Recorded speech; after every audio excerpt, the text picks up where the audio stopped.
Karena ini adalah ujung dari persekongkolan antara koruptor dan kekuasaan, dan korbannya adalah Saudara Novel Baswedan.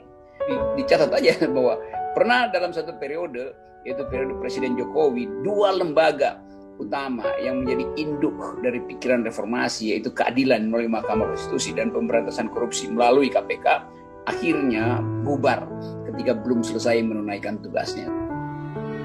Ya, jadi artinya ini selesai ya, Bung Rocky. Seperti tadi kita sudah menyatakan innalillahi wa inna ilaihi raji'un. Selamat jalan KPK. Kita akan mengenang ada masa-masa ketika KPK memang betul-betul menjadi tumpuan harapan, tapi kita mengenang juga pada masa akhir usianya, gitu. Pada akhir pengabdiannya kepada bangsa ini, KPK menjadi sangat mengecewakan.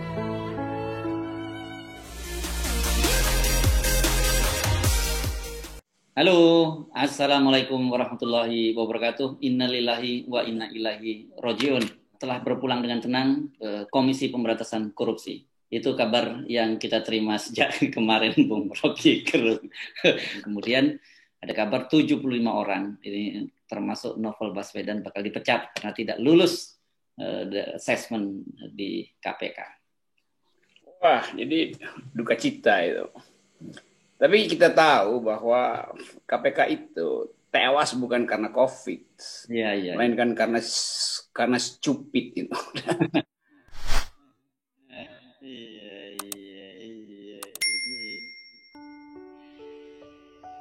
Jadi lagi-lagi berbagai macam alasan yang hendak diperlihatkan oleh pemerintah, yaitu pemberantasan korupsi. Saya akan pimpin di depan, kata Presiden Jokowi waktu itu. Ya. Nah sekarang KPK itu tanpa Novel itu seperti pagi tanpa matahari. Gelap. Ya. Karena orang ingat KPK siapa ya? Novel Baswedan. Ya. Yang selalu ada di depan, tiba-tiba namanya dibisik-bisikkan orang bahwa itu kerjaan Novel, itu Novel yang lakukan pengintaian segala macam tuh. Apapun keterangan orang tentang Novel, tetap Novel itu adalah prestasinya KPK. Jadi bagaimana mungkin KPK menumbangkan monumennya sendiri tuh? Novel adalah monumen dari KPK tuh. Bahkan dia harus merelakan matanya hilang supaya negeri ini tidak buta terhadap korupsi. Sekarang KPK membutakan matanya sendiri. Jadi siapa lagi yang bisa memandang secara tajam tempat persembunyian para koruptor ini? Novel Baswedan, kendati matanya tak mampu melihat secara sempurna, tapi akal pikiran dan nalurinya tahu di mana koruptor bersembunyi. Nah sekarang orang yang sangat peka dan punya pengetahuan di atas rata-rata tentang korupsi itu disingkirkan. Inilah monumen dari kedunguan yang saya sebut tadi. Jadi dia KPK itu membunuh dirinya sendiri dengan kedunguan atau dibunuh oleh kedunguan. Kedunguan siapa ya? Kedunguan kekuasaan. Jadi selalu ada semacam persembunyian dari kekuasaan yang seolah-olah hendak diselundupkan supaya nggak terlihat, dengan mengatakan bahwa ya itu kan melalui prosedur apaan? Novel berkali-kali udah ada di situ, apalagi mesti dipertanyakan dengan Novel. Apa dia kurang setia pada NKRI? Apa dia kurang mampu untuk mengintai, mengintip dan membekuk koruptor?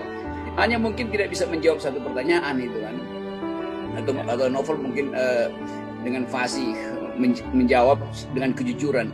Jadi kalau dia jawab dengan jujur maka dia disingkirkan. Padahal pertanyaannya pertanyaan yang tidak jujur kan. Ya. Terlihat betul-betul dangkal cara menyingkirkan orang kan. Ya.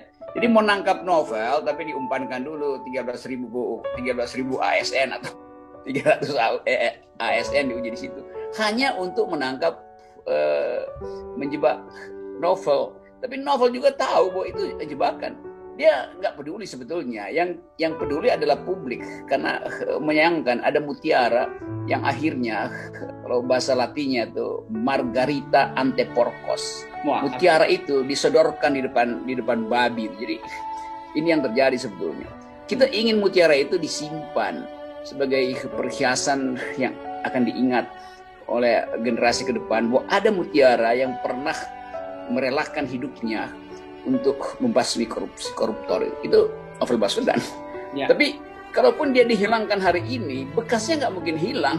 Setiap penghilangan selalu menimbulkan bekas itu. Dan bekas itu akan diingat, bukan yang dihilangkan yang diingat, tapi bekas penghilangan itu. Nanti pertanyaan banyak orang nanti, mengapa novel disingkirkan? Ada skripsi mahasiswa fakultas hukum yang akan menulis. Ada skripsi ilmu politik yang akan menulis topik tentang Novel Baswedan.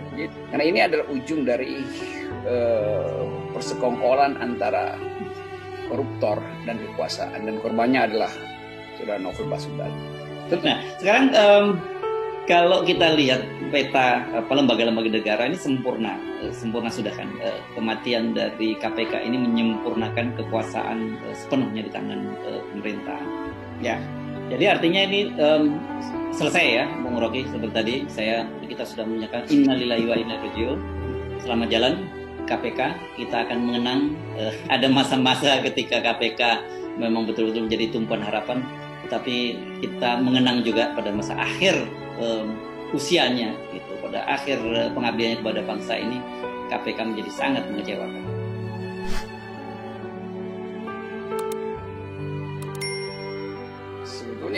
Dari awal kita tahu dia akan tewas. Walaupun sebetulnya secara moral kita masih menginginkan KPK itu hidup bukan sekedar 3 periode, 30 periode tuh. Karena koruptornya bakal langgeng selama 30 periode. Karena kekuasaannya begini terus kan. Jadi investasi kita di bidang keadilan akhirnya dividennya tidak bisa kita peroleh. Padahal kita nanam modal ini dari 99 dari tahun 2000 ketika reformasi dimulai, kita andalkan KPK dan Mahkamah Konstitusi sebagai pengganti dari sistem otoriter Orde Baru tuh. Tetapi dua-duanya akhirnya punah gitu, lenyap, dan ya sudah dicatat aja bahwa pernah dalam satu periode, yaitu periode Presiden Jokowi, 2 lembaga utama yang menjadi induk dari pikiran reformasi, yaitu keadilan melalui Mahkamah Konstitusi dan pemberantasan korupsi melalui KPK, akhirnya bubar ketika belum selesai menunaikan tugasnya. Itu yang terjadi itu.